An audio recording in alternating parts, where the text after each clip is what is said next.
Hello ছোট ছোট সোনামণি বন্ধুরা, কেমন আছো তোমরা? আজকে তোমাদের জন্য আরো মজার একটি গল্প নিয়ে হাজির হলাম। আজকের গল্পটি হলো হাতি আর ছোট্ট টুনি। একদিন বনের এক বিশাল হাতি নদী ধারে দাঁড়িয়েছিল। এমন সময় একটি ছোট্ট টুনি এসে গাছের ডালে বসে গান গাচ্ছিল। হাতিটি বলল, এই ছোট তুমি, থাম থাম, তোর গান শুনে আমার মাছে ধরে যাচ্ছি।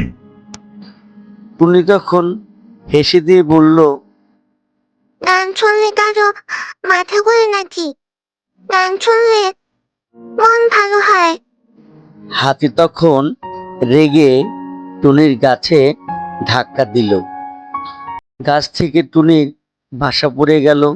টুনির ভীষণ মন খারাপ। তখন হাতি ওখান থেকে চলে গেল।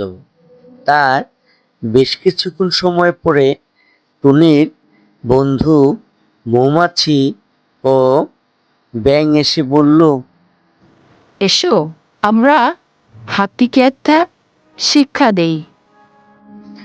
তারপরের দিনই টুনির বন্ধু মৌমাছি হাতির কানের এখানে এসে গুনগুন গুনগুন গুনগুন করতেছিল। অবশেষে হাতিকে একটি কামড় বসিয়ে দিল। হাতি ব্যথায় দৌড়াতে লাগলো। তখন ব্যাঙ নদীর ধারে ডাকলো, গ্যাগো গ্যাগো গ্যাগো গ্যাগো। হাতি পানি খুঁজতে এসে কাঁধে পড়ে গেল। তখন মৌমাছির বন্ধু ছোট্ট টুনি এসে হাতিকে বলল, আমরা ছোট হলেও কিছু করতে পারি। তখন হাতি টুনির মুখে এসব কথা শুনে ভীষণ লজ্জায় পড়ে গেল এবং সে টুনির কাছে ক্ষমা চাইল। এরপর থেকে সে সবাইকে ভালোবাসতে শিখল। বন্ধুরা, আমরা নতুন, আমাদের ভিডিও যদি আপনাদের ভালো লাগে অবশ্যই লাইক করবেন, কমেন্ট করবেন আর নতুন হয়ে থাকলে সাবস্ক্রাইব।